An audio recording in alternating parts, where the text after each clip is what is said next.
Hey, well, what is up, everyone? Welcome back to The Collision. Daniel here, and I am excited today, joined by a very special guest today. He is a man of many talents.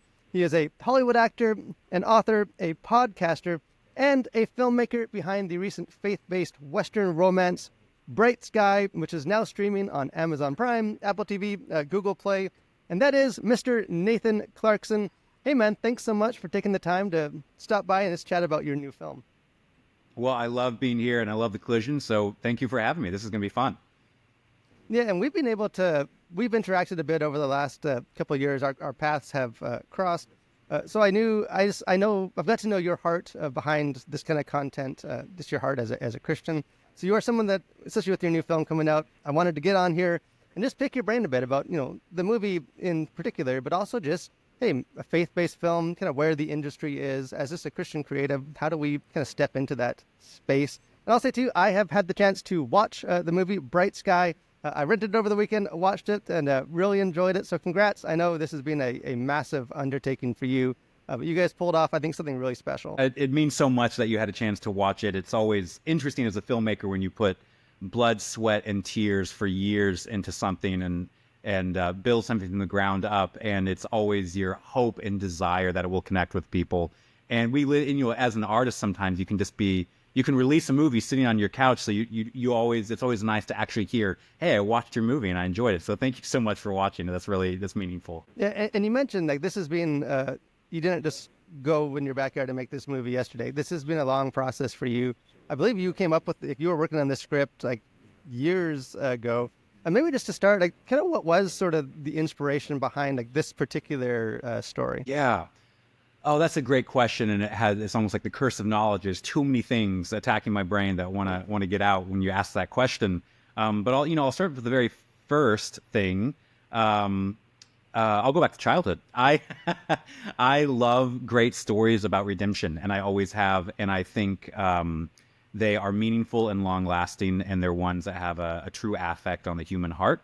And as I look back to when I was a kid and all the movies I loved watching, I found that this kind of old style adventurous Western was a really, really great stage to explore really, really deep themes. And aside from that, it's just really fun and people enjoy watching old style adventure. And so, when I was looking at making my next movie a few years ago, I'm going, what am I going to make?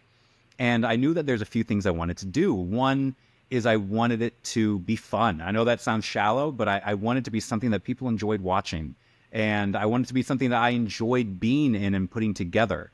Making movies can take a long time.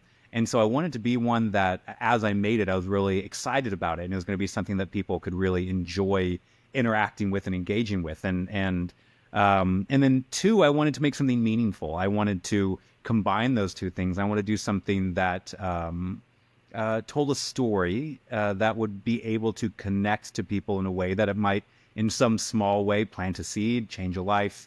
And again, just even in a small way, touch someone, inspire their mind, reach their heart. And so I think that creating a fun, adventurous, connective movie with deep themes is a way to do that. And then also, if I'm just going to be really, really honest, I played a lot of Red Dead Redemption 2 for years now, and I just love the story and the aesthetic and the fun of it. And so I really wanted to be in a movie that was like Red Dead. And so I'm like, well, I'm a filmmaker. I can do that. So that's number 3 on the inspiration. We'll put that at the bottom, but it was definitely there. I wanted to be in a movie like Red Dead Redemption. Yeah. So any parents that are listening to the interview can just know that the value, the formative value and inspiration that can come from clocking just long hours of some good video games. But speaking of clocking long hours, so this is a film. You didn't have like the backing of a major Hollywood studio. So maybe tell me just a little bit about what goes into actually you have the script, you have this story. Kind of what is that process like then to like as an independent film get that vision and actually like get it onto screens and onto TVs where people can actually experience the film. Yeah, that's a great question, and it's one that I am still figuring out after a decade of making movies. But as you said, it wasn't backed by a major studio, And, there are good and bad things that come with doing an independent film. Of course, the bad is very obvious. You don't have endless funds to make your vision a reality and to hire a million crew and to cast whoever you want and to shoot wherever you want. Yeah, money goes a long way. It certainly does. But the one wonderful thing about indie films is that because you don't have anyone paying for everything, you also don't have anyone dictating everything. So the creative in you is allowed to live a little more freely. And so you're able to live into the vision that you have as an artist a little more. And so that was really fun with this film. Of course, I wish I, had $10 billion at my disposal that I can pour into anything I want. But the one thing I'm very thankful for is that I was able to kind of oversee the artistic vision of this film from the very beginning. And, kind of the first steps you're asking, how do you actually put this together and do it? The first step is get a story that you love and that you are passionate about and that you want to tell. And one that's realistic within, the constraints of your resources and budget and ability. But get a story within those constraints. And those constraints can actually help you make something even more creative. That's a whole other discussion, but I'm a big fan of constraints because I actually think they make us more creative. But yeah, get a story that you're passionate about and you love. And then once you find that story and you get it down on a page and you work it out in your head, and you do the work to flesh it out and make it a good, real narrative, then you get a team. You find people who also capture the vision and a passion for that story that you want to tell. You find people who are excited to tell that story with you, and that's exactly what I did. I went to my friend, fellow filmmaker Spencer Fulmar. Spencer is the president of Hard Faith Films, and he's a director of many films. He's been in the LA Times, New York Post, and all the magazines because he was kind of one of the first pioneers of making movies, Christian movies about faith that were harder, that were dealing with bigger and darker and deeper and more difficult subjects. And that's kind of where he started. And I knew I wanted to do that in this. And so I approached him and said, listen, I have a story. It is redemptive. It's about faith and goodness and family and all that. But it does deal with some bigger, harder issues. And I think you're the man to do it. And I sent him the script and he was excited too. And so once that team kind of starts coming together, then the movie is really off to the races. And by off to the races, I mean tons and tons of emails and spreadsheets and budget lists and prop lists and hiring. But little by little, it comes together. I started looking for the cast all over. Little by little, after knowing people for years and years, I pulled from people from New York and from Los Angeles and from Atlanta who I knew were going to be good and who I knew loved stories like this. And so I found them all. I got my cast together. I found the crew that would come together and kind of be behind the scenes making this movie. So little by little, the team came together. And then it's just about putting the date on the calendar and getting, once all your kind of logistics are set, and jumping in. And it's always crazy. It's always insane. Things always happen that you can never foresee and that you have to figure out on the fly. And when you are an indie filmmaker, because you don't have a million crew and staff at your disposal, it is you wearing all the hats. So, it would go from, very often you are both helping produce a scene, act in a scene, and you are also overseeing props, and you are also thinking about what everyone's going to have for dinner that night. So it's insane, but it's also like summer camp, and it's a blast. And if you can get through that, if you can make the movie by the skin of your teeth, and you can start editing and get it all together, and you can get a project around a story with good people, with a good team, then you have a chance to catch the eye of a distributor, and that distributor will take it and offer it to the world. And that's kind of what happened with ours. We're so lucky to be with our fantastic distributor and studio, Twin Engines Global. And so that's the long and short of how an indie movie gets made. And it's a lot of work. It's a lot of blood, sweat, and tears, but it's very meaningful in the end, like I was saying earlier, particularly when you hear from people who engaged with that thing that you put so much work and effort into and got something from it. So yeah, that's the long and short of how it came to be. Yeah, and you mentioned too, like that, it all starts with the story. It starts with believing in the story. And Bright Sky, this is a movie with a very redemptive, a story of faith. I know the genre, like faith-based, can mean just a lot of different things. I mean, some good, some very much not good. And it's so broad these days that it's almost unhelpful as a genre because it can mean so many things. But what was your, like, as you were sort of approaching making, like a faith-based film or a film of faith, kind of what was your, mindset in sort of doing, making this a film that really brought out those faith elements? Like, was that something that you were like intentionally focused on? Like, hey, I want to explore religious themes. I want to explore faith. I'm going to do it this way, maybe more like evangelical, or was it more just, hey, this is a byproduct of the story I wanted to tell, or is it some kind of land somewhere in the middle of those extremes? Yeah, I think that's a great question. I think every artist is quote unquote called to a different kind of mission, let's say. And there are artists who are literally called to make sacred art that's for the purpose of building up the church and the people inside the walls of the church. And I think that's a beautiful and worthy thing. There's artists who are called to make family friendly content that encourage and support families. And what I've always felt has been my calling is I want to tell stories that can connect to anyone. And because I'm a man of faith, when I go about the process of making a story, and I think about the things that are most important to me, that are most present in my life, my faith is always going to be there. That's not something I have to shove in. That's not something I have to, remind myself, wait, make it Christian, write a prayer scene here. That's something that more or less comes naturally to me because my faith is important to me. I'm someone who loves stories, and I love my faith, and I love my faith because of stories and vice versa. And so whatever story I'm telling, it's going to have something to do with faith, not because I'm trying to hit a market, not because I feel that I should. It's just a natural outcropping of me loving and living my faith through the thing that I do, which is tell stories. And so, yeah, I guess when I came to it, I knew a story I wanted to tell, and the faith elements in it are just authentic to what I wanted to be there and that I felt made sense when I was writing down on the page. And so, I don't spend a lot of time thinking about, is this faith-based enough? Am I making this a faith-based film, or is this a Christian piece of art, or is it not a Christian piece of art? I want to make art, and I was created to create. I want to make good art, and I want to tell good stories. And the faith element is always going to be there just because I am a person of faith. So I guess that's a little bit of an obscure or abstract answer, but that's, I guess, how I go about telling stories is I'm a man of faith, and I want to tell stories, and so it's going to come out in my stories. But you look at a million other directors, and you can see through lines, right, for the things that are important to them, whether it's Jordan Peele or Sean Baker. You see the things that are of interest and of continuing interest in their lives, and you're going to see those themes pop up in all of their movies. And I just happen to be a person of faith, so that theme is going to always show up in the stories I tell. Yeah, and the story that you did tell, like you mentioned already, this is a Western film, kind of a genre that used to be all the rage in Hollywood.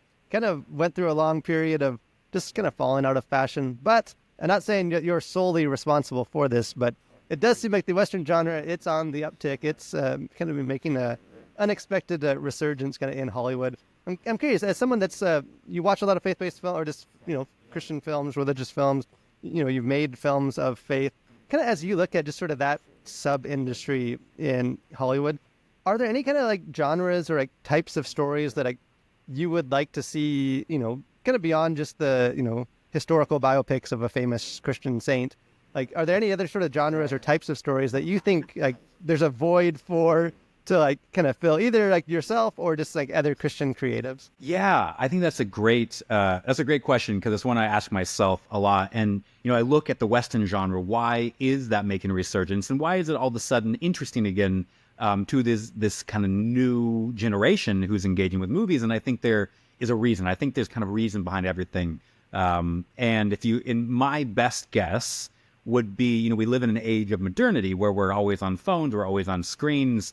There's tribalism everywhere, and there's technology everywhere. And this is really cool, not the tribalism and the anger, but the technology and a lot of parts of modernity are really interesting. But at the same time, something about the Western, it doesn't feel that far away from us, but it feels like a whole other world where so many of the things that can distract and bring us a lot of kind of, I would say, stress and difficulty, be it social media or whatever it might be, are totally kind of stripped away. So it's kind of getting back to the basics of storytelling. I feel like the Western genre came up because it's like interesting to see stories that are kind of apart from this everyday world that we live in that can be so chaotic mentally. And so I think people enjoy entering a world that doesn't feel that far away, but It feels stripped of all the things that kind of distract us from today. And so I think about the genres that I would love to see people of filmmakers of faith engage with and try out are the ones that people have a response to and engagement with for a reason. You know, of course, there are a million different kind of genres I'd love to see people try, but I do think that if we're telling stories, stories are for people. You know, I kind of base most of my storytelling, at least my ethos, my philosophy, off of Jesus. You know, his parables were they weren't explicitly Christian parables. They were actually, if you look at Jesus' parables, they were fascinating. They were interesting. There's character development.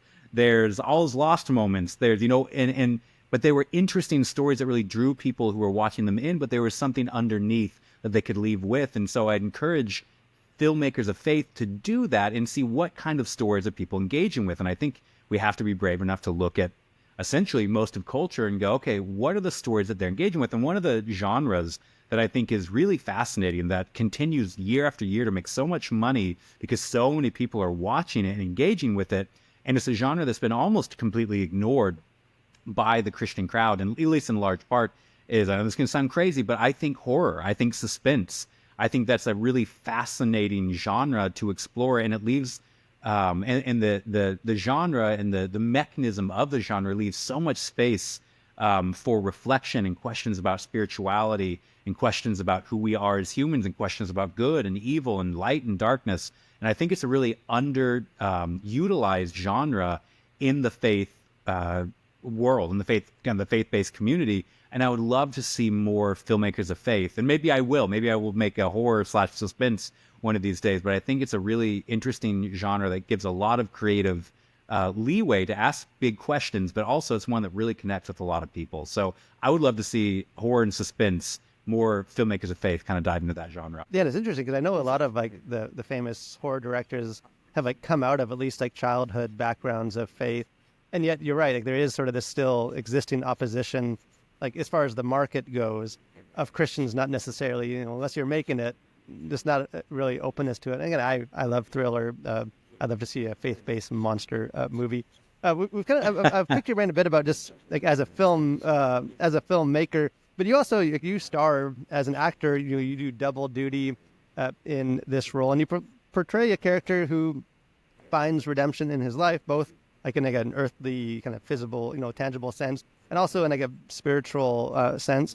I'm curious, like as you're like embodying a character like that, like are there things that you resonated with, or like, as you're sort of living with this character for however long you've been working on this project, like did it have any like impact like in your own sort of real world spiritual life?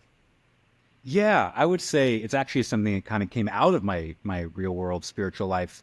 You wouldn't think I would be the kind of person if you looked at me on paper, right? I'm the son of a couple best-selling Christian authors, and I'm pastor's kid. I think you have some things in common here, Daniel, with me on that score. I go to church. I put Bible verses in my bio. All these things that you wouldn't like. Why is redemption such a big part of him? I don't know that he's needed much redemption in his life, and but that's just a facade of me, social media. What the different things about my upbringing. That's a facade, and as I look in Scripture, the thing that it strikes me over and over again is how everyone is in need of redemption. Not just the people who look like they need redemption. And I didn't know that was true about me at the beginning when I was a child until I grew up and realized how much I actually needed redemption. It wasn't something that hit me maybe until a little bit later in life. But one of the things I really began to understand about my humanity is it doesn't matter where I come from or the requisites that I bring, is that my life, my person is in need of God's redemption as much as anyone else. And that's been something I have found, unfortunately, to be true over and over and over and over again. And so I have found myself very drawn to characters who are in need of redemption, because it's been something that I have had to continually understand about myself, of how in need of redemption I am. And so when I'm going to write characters or to act characters, I'm especially drawn to people who need redemption, because I think it's a basic core human desire. And the wonderful thing about my faith is that it can be answered and that there is redemption. And so I love embodying characters who are struggling with their own humanity towards something better, towards that basic human desire for redemption. And so that's really why I wrote that character and why I was so excited to be a part, to play the part of that character, in hopes that it would reach other people who are also longing for redemption and wondering if that's a possibility, or wondering if they need redemption at all.